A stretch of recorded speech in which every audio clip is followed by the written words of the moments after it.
Assalamualaikum kawan-kawan semua, berjumpa lagi dengan saya di Gus Uling Channel.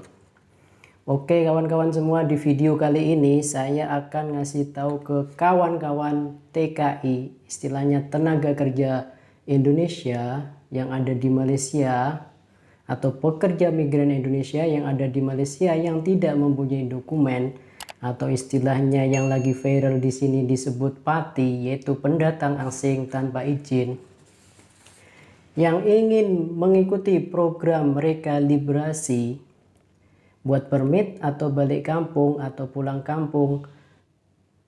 Beginilah penjelasan dari Bapak Dubes Hermono selaku Dubes KBRI KL, yaitu Kedutaan Besar Republik Indonesia yang ditugaskan di Kuala Lumpur. Simak yang full, yang jelas, tegas, dan sangat-sangat jelas. Oke, silakan menyimak di video berikut ini. Teman-teman, sahabat pekerja migran Indonesia di Malaysia, seperti kita ketahui, pemerintah Malaysia belum lama ini meluncurkan program yang disebut dengan rekalibrasi PATI. Rekalibrasi PATI ini ada dua, yaitu PATI yang akan pulang ke Indonesia dan PATI yang akan atau boleh bekerja kembali di majikan.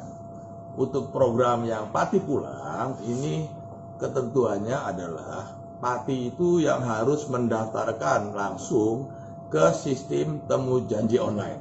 Jadi nggak boleh lewat orang lain ya. Jadi harus PATI-nya sendiri yang mendaftarkan secara online. Nah, setelah mendaftarkan secara online, lalu pihak immigration akan memberitahukan kapan dia harus datang. Ya, akan ditentukan tanggalnya datang, tanggal berapa. Nah, setelah ditentukan, PATI yang sudah mendapatkan tanggal untuk ketemu itu harus membawa dia harus membawa tiket untuk pulang yang berlaku untuk 14 hari. Ya. Jadi prosesnya cepat, jadi harus ada tiket pesawat atau tiket kapal. Yang kedua, harus membawa hasil tes COVID atau disebut dengan swab test atau PCR test ya. Ini juga yang masih harus berlaku ya. Setelah ketemu dengan membawa dua syarat itu, maka PATI akan diperiksa ya, diambil sidik jari. Nah, nanti sidik jari itu dilihat apakah itu punya catatan kriminal atau tidak ya. Kalau tidak punya catatan kriminal, maka dia boleh pulang dengan membayar kompon sebesar 500 ringgit ya.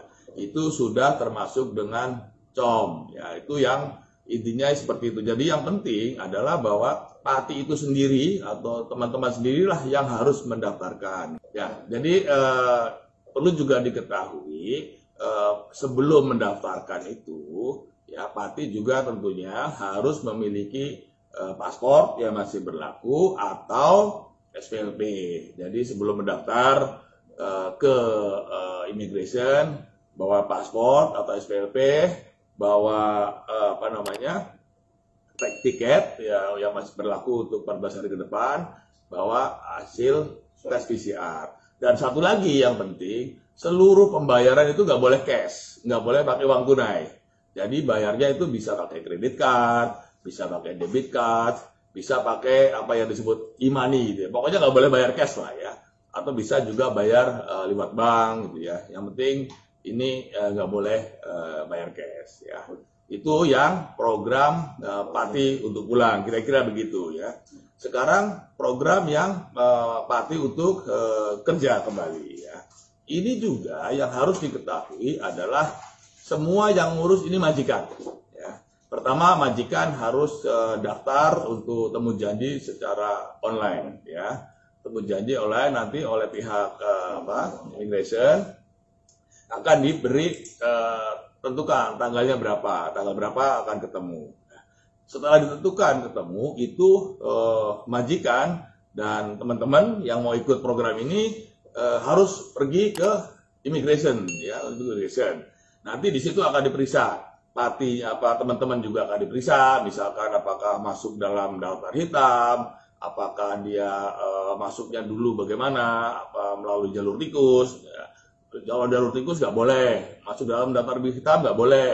Yang kabur dari majikan dan dilaporkan oleh majikan juga nggak boleh ya. Ini yang kemudian juga yang juga harus diketahui bahwa untuk bisa program ini harus punya paspor yang masih berlaku 18 bulan ya. Ini program ya. Jadi kalau paspornya udah mati gimana? Ya nggak bisa ya.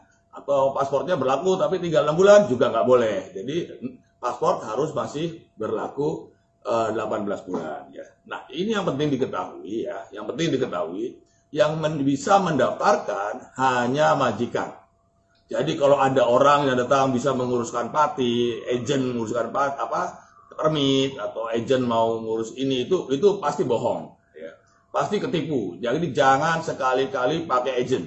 Karena yang bisa mendaftarkan adalah majikannya, bukan agentnya ya. Jadi ini yang perlu diketahui. Jadi sekarang ini kalau ada yang membujuk-bujuk bisa nguruskan permit, nggak boleh diterima ya, jangan diterima karena itu pasti bohong, pasti duitnya nanti hilang ya. Nah ini juga nanti oleh pihak kerajaan Malaysia patinya juga akan diperiksa ya, kelulusan enggak, ada catatan-catatan enggak. Majikannya juga sama ya, majikannya ini memang boleh mempekerjakan atau tidak. Lalu semua diperiksa, kalau lolos nanti majikan akan diberi kuota, boleh merekrut berapa ya, 100, 200 itu nanti keputusannya pihak kerajaan Malaysia lah ya yang akan menentukan. Nah nanti selanjutnya kalau sudah proses maka akan ikut tes kesehatan di Pomema. Jadi Pomema kalau ternyata sehat ya, badannya kuat, boleh lanjut. Yang tidak sehat ikut program pulang ya, pulang nanti seperti yang tadi dijelaskan. Dan juga perlu diketahui, ini banyak pertanyaan ya. Kalau saya sebagai asisten rumah tangga gimana? Kalau untuk jadi asisten rumah tangga tentu tidak bisa. Yang boleh adalah kalau yang mau bekerja di perkebunan, yang mau bekerja di kilang, yang mau bekerja di konstruksi atau binaan, dan yang mau kerja di pertanian. Jadi yang perusahaan-perusahaan saja yang boleh mempekerjakan pati ini. Kalau yang perorangan di rumah tangga itu udah nggak boleh, ya nggak boleh. Kalau nggak boleh berarti harus pulang. Yang juga perlu diketahui adalah bahwa seluruh biaya, ya bayar kompon, bayar levy, bayar Pomema, bayar proses dan lain-lain itu menjadi tanggungan majikan. Ya, jadi yang menanggung seluruh biaya itu adalah majikan. Ya, jadi ini secara garis besarnya begitu. Yang terpenting untuk diketahui dan untuk diingat-ingat bahwa tidak ada agen yang bisa menguruskan permit saudara-saudara. Ya, yang bisa menguruskan adalah majikan. Dan nanti datangnya pun bersama majikan. Ya, ini yang perlu diketahui. Jadi sementara ini memang ini masih belum berlaku ya, sistem temu janji online-nya pun belum disiapkan. Dan kemungkinan ini baru akan dilaksanakan setelah tanggal 6 Desember, yaitu saat tanggal berakhirnya PKPB ya, PKPB. Nah, untuk sementara ini jangan sekali-kali kena bujuk rayu agent, karena agent pasti tidak bisa menguruskan permit Anda. Jadi tunggu sampai pasti ada kepastian. Sementara ini kita tunggu sampai tanggal berikutnya, pengumuman berikutnya. Tapi itu kira-kira yang perlu diketahui. Jadi yang terpenting sekali lagi, yang terpenting adalah jangan kena bujuk rayu agent. Itu pasti uang Anda hilang. Ya, tunggu saja sampai ada pemberitaan atau penjelasan lebih lanjut dari pihak KBRI. Terima kasih. Jangan lupa jaga kesehatan. Jangan lupa jangan tertipu calo. Jangan tertipu agent. Itu gak akan bisa menguruskan permit teman-teman sekalian. Saya kira segitu dulu. Sekian dulu. Nanti kita update lagi ya. Terima kasih. Wassalamualaikum warahmatullahi wabarakatuh. Oke kawan-kawan semua, jadi begitulah ulasan dari Bapak Dubes Republik Indonesia yang berada di Kuala Lumpur, yaitu Bapak Dubes Irmono. Kalau kawan-kawan belum paham atau belum istilahnya mengerti masalah tata caranya, kawan-kawan bisa simak lagi video yang tadi itu. Simak baik-baik, betul-betul dengan teliti dan jeli. Pokoknya kawan-kawan harus paham, jangan sampai kawan-kawan tertipu oleh calo atau orang ketiga. Jangan lupa ya kawan-kawan, apabila info ini bermanfaat, jangan lupa di like, tolong di subscribe, dan juga di komen. Terima kasih.